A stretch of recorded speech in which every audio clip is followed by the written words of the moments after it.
After being fired from the biggest food processing company in town, one man decided to go into business himself. He never envisioned that it would grow into one of the most dominant food companies in history, generating billions of dollars a year.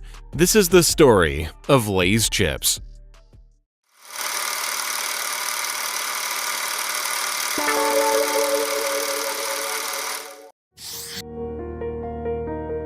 It all began in 1909, when Herman Lay was born into a quiet middle-class family in Charlotte, North Carolina. His father was a bookkeeper, and his mother was a stay-at-home wife. Growing up, there was no clear career path for him, but what he did excel at was sales. As a young boy, he operated a soda stand for locals, which was so successful that he hired employees. This entrepreneurial instinct would serve him well later in his career. But Lay was restless during college. He was more interested in the art of business than studying. Keen to get involved with the world, he dropped out, despite being admitted on a fully funded athletic scholarship. He headed to Sunshine Biscuits, a food company that manufactured cookies, crackers, and cereal.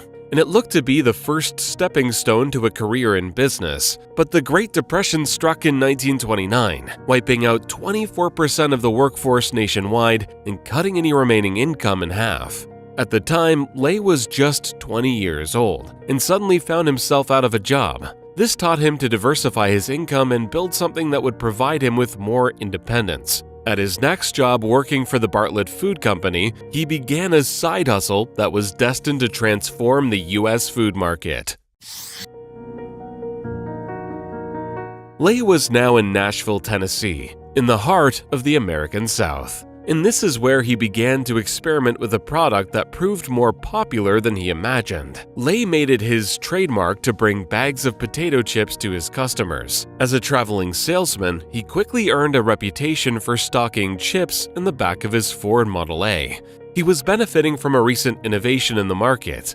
Potato chips had existed since the 1850s, when thinly sliced baked potatoes were discovered to be an altogether different experience than eating larger chunks or French fries, which was common at the time. This new kind of potato, named the Saratoga chip for where it was conceived, had become popular in New York, but the nation hadn't shown an appetite for it. That was until 1926, when a method was developed for sealing potato chips in wax paper bags to keep the chips fresh. It allowed them to become portable snacks. Herman Lay latched onto this innovation and saw the huge potential for potato chips. The Barrett Food Company allowed Lay to sell large chips that would last for days while maintaining the quality you might expect at a restaurant. And after seeing the popularity, he decided to gamble on himself. He had over a decade in the food industry under his belt and took out a bank loan to purchase a dealership from his former employee.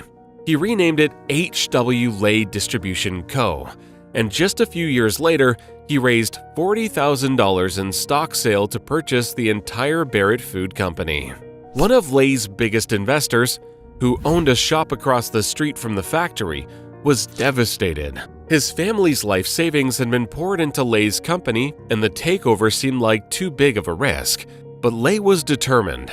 He was inspired to create an affordable potato chip brand that the average American could enjoy and envision huge growth. The first Lay's chips were sold for 10 cents a packet. The brand soon became so popular that it was forced to gear up mass production to keep up with demand. With plenty of competitors, though, Lay's would need to stand out from the rest. This is where Herman Lay's genius marketing came into play. Lay's became the first snack food company to advertise on television in 1944. Later, they hired the actor who played the Cowardly Lion in The Wizard of Oz to serve as a celebrity spokesperson. A popular TV campaign, including the line, "Bet you can't eat just one," helped to establish Lay's as the premier potato chip brand in America. Lay's potato chips, bet you can't eat one. Another key ingredient was the innovation of their products. They were first to offer crinkle-cut ruffled chips, which were less likely to break inside the package. And by 1950, Lay's led the market for potato chips. But this year, Lay's made a decision that would future-proof it against competitors and prove to be the greatest marketing tool of all. Lay's had been quietly pursuing the rights to use a patented cooking technique developed by Joe Spud Murphy, the owner of the Irish potato chip manufacturer Tayto. Murphy had discovered a way to add seasoning during the cooking process and retain flavor on a scale of mass production. The first two flavors released were cheese and onion and salt and vinegar, flavors that would later become some of Lay's most in-demand products. After securing the rights for flavored potato chips, Lay's began to release flavors of their own. This innovation helped catapult the company to a new level, where its competitors were left behind. By the early 1960s, Herman Lay was still the head of H.W. Lay & Company, which was generating $45 million in annual sales. That would be $500 million in sales in 2023. But one huge competitor was standing in the way of total market dominance, and that was the Frito Company, a corn chip company outselling Lay's by 30%. Frito had a similar origin story to Lay's, when founder C.E. Doolin bought the recipe for corn chips from a small cafe in San Antonio and baked the chips from his mother's kitchen. Just like Herman Lay, Doolin didn't have a shop and was forced to sell them from his Ford car. Luckily, they quickly became popular, growing into a regional empire. The two entrepreneurs were operating 900 miles from one another, but their interests were about to collide. Instead of waging a war, Herman Lay orchestrated a deal that merged the two companies to make Frito-Lay, creating the first national American brand. And in a testament to his business genius, he had kept himself in power as CEO of the new company. After the merger in 1961, Frito-Lay quickly released a range of new chips, including many now iconic brands like Doritos, Funyuns, Munchos, and Pringles. And the stage was set for the genesis of a second business move that would create one of the biggest food companies of all time. In 1965, Herman Lay met with a businessman named Don Kendall about another potential merger. This time, it would be with a beverage company. Lay saw that joining the two would consolidate power over the American market and allow for aggressive international expansion. After Lay wrote the proposal on the back of a napkin, Don Kendall accepted. At the time, Kendall was the CEO of Pepsi-Cola, which had been around since 1868 and developed a variety of drinks including Mountain Dew, Diet Pepsi, and 7-Up. Their chief competition was Coca-Cola, and Pepsi was eager to try and build itself an edge. Frito-Lay continued to function as a subsidiary of Pepsi, but the extra backing gave them more power to expand internationally into the global behemoth they are today. Frito-Lay now employs 55,000 people, producing enough potatoes to reach the moon and back.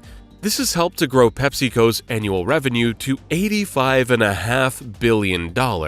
In 2021, Lay's accounted for a staggering 41% of the potato chip market, and behind them were Ruffles and Pringles, which are also owned by Frito-Lay. Frito-Lay products occupy as much as 80% of shelf space in convenience stores. A large part of their success comes from their ability to innovate new flavors. There are country-specific and region-specific flavors that cater to local tastes, which is why there are now over 200 varieties of Lay's chips, ranging from nori seaweed to baked scallop. The company even offers up to $1 million for contestants who submit great new ideas. And their head flavor researcher is an OP restaurant chef. Lay's has moved into international markets, where Lay's chips were renamed Walkers in the United Kingdom, Smith's in Australia, Sabritas in Mexico, and Chipsy in Egypt. Herman Lay started Lay's Chips after delivering chips to his customers as a traveling salesman. He converted a $2,000 loan into a global empire that twice merged to become a key part of PepsiCo, where he sat on the executive council until his death in 1982. He turned to philanthropy later in life, establishing the Lay Scholarship, in hopes that he would help another entrepreneurial young mind create the next sensation. Lay has been described as a mastermind in the food that built America. and his legacy lives on in almost every supermarket and convenience store in the world.